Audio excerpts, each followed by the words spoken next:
दोस्तों, Indian army में एक नए और जरूरी बदलाव के बाद से ही एक बार फिर से पाकिस्तान को एक बड़ी चेतावनी दी गई है कि उसे अब और संभल के रहना चाहिए, क्योंकि देश को उसका दूसरा सीडीएस यानी चीफ ऑफ डिफेंस स्टाफ मिल गया है। जिसके बाद से ही नए सीडीएस की कहानी हर तरफ ढूंढी जाने लगी है कि आखिर देश की 3 सेनाओं को लीड करने वाला ये शख्स आखिर कौन है, जिसे भारत सरकार ने उसके रिटायरमेंट के बाद नया सीडीएस बनाया है।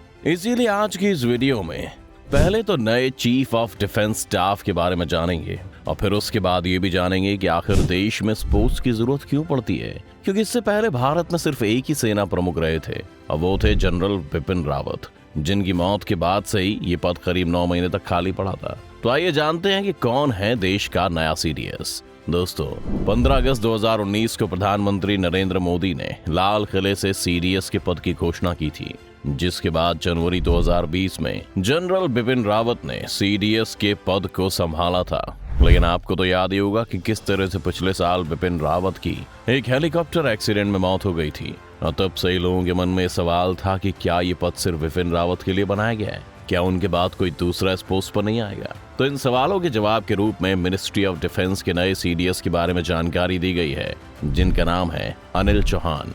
और तो और वो सरकार के मिलिट्री अफेयर्स के डिपार्टमेंट सेक्रेटरी के तौर पर भी काम करेंगे। फिलहाल में चौहान एनएससीएस के मिलिट्री एडवाइजर के रूप में सेवा दे रहे थे, वो भी तब से जब से वो पिछले साल मई में रिटायर हुए थे, यानी एक तरह से देश के लिए फिर से काम पर लग गए थे।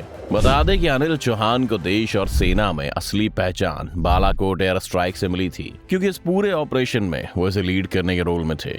अब अगर उनके बारे में थोड़ा और डिटेल से जानें तो अनिल चौहान का जन्म 18 मई 1961 को हुआ था और उन्हें 1981 में भारतीय सेना की 11 गोरखा राइफल्स में कमीशन किया गया था, क्योंकि वो नेशनल डिफेंस एकेडमी खड़गवासला और भारतीय सैन्य अकेडमी देहरादून के एल्यूमिनाई रहे हैं। मेजर जनरल रहते हुए उन्होंने नॉर्दर्न कमांड में महत्वपूर्ण बारामूला सेक्टर में इन्फेंट्री डिवीजन की कमान संभाली थी। बाद में लेफ्टिनेंट जनरल के तौर पर उन्होंने पूर्वोत्तर के कोर की कमान संभाली। सितंबर 2019 में वो पूर्वी कमान के general officer commanding in chief बने।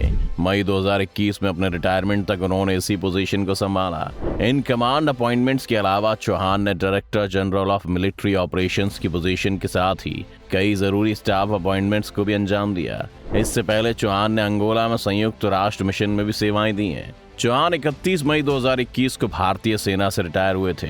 सेना से रिटायर होने के बाद भी उन्होंने राष्ट्रीय सुरक्षा और रणनीतिक मामलों में योगदान देना जारी रखा। सेना में उनकी विशिष्ट और शानदार सेवा के लिए लेफ्टिनेंट जनरल अनिल चौहान को परम विशिष्ट सेवा मेडल, उत्तम युद्ध सेवा मेडल, अति विशिष्ट सेवा मेडल, सेना मेडल और विशिष्ट सेवा पदक से सम्मानित किया गया, जो कि किसी भी डिफेंस ऑफिसर के लिए बहुत बड़ी बात होती है। इस तरह से अपने शानदार करियर के बाद अब retired lieutenant general Anil Chauhan देश के नए और दूसरे चीफ ऑफ डिफेंस स्टाफ होंगे।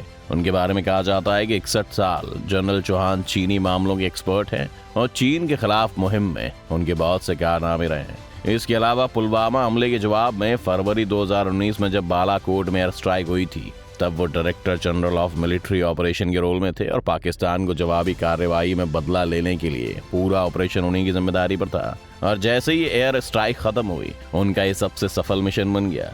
लेकिन इससे पहले भी ऑपरेशन सनराइज की रणनीति चौहान ने बनाई थी।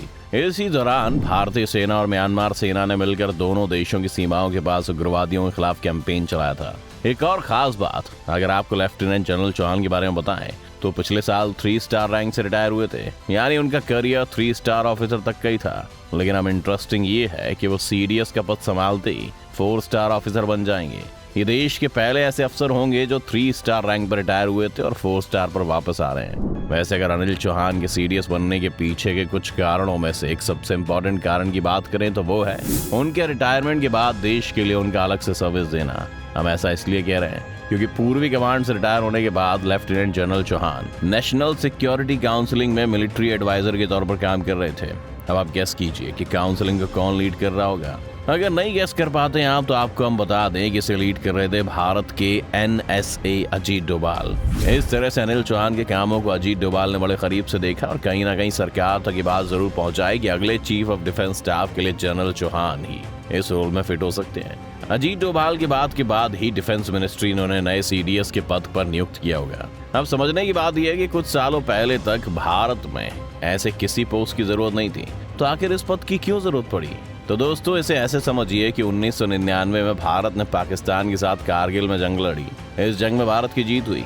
इस जंग के बाद के सुब्रमण्यम की अध्यक्षता में एक कमेटी बनी। इस कमेटी ने सुझाव दिया कि एक ऐसा मैकेनिज्म होना चाहिए जो तीनों सेनाओं को साथ लेकर काम कर सके। कमेटी के सुझावों के आधार पर 2001 में ग्रुप ऑफ मिनिस्टर्स ने चीफ ऑफ डिफेंस स्टाफ पद बनाने की सिफारिश की।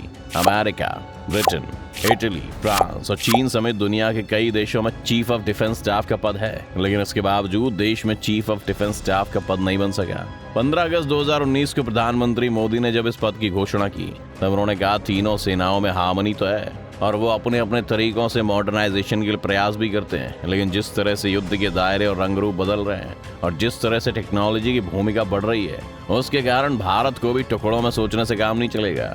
देश की पूरी मिलिट्री पावर को एकजुट होकर एक साथ आगे बढ़ना होगा।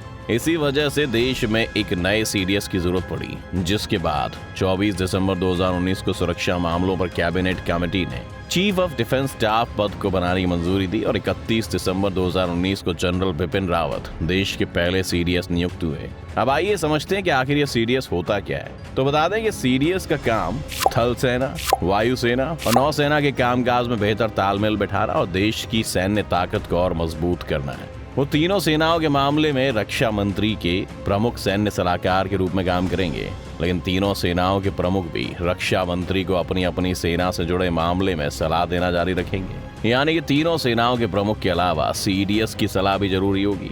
सीडीएस रक्षा मंत्री की अध्यक्षता वाली डिफेंस एक्विजिशन काउंसिल और एनएसए की अध्यक्षता वाली डिफेंस प्लानिंग कमेटी के सदस्य भी होंगे। साथ ही न्यूक्लियर कमांड अथॉरिटी के मिलिट्री एडवाइजर भी होंगे। लेकिन यहाँ ये समझ लेना जरूरी है कि तीनों सेनाओं के प्रमुखों को कमांड नहीं कर सकते और ना ही किसी और मिलिट्री कमांड के लिए अपने अधिकारों का इस्तेमाल कर सकते हैं।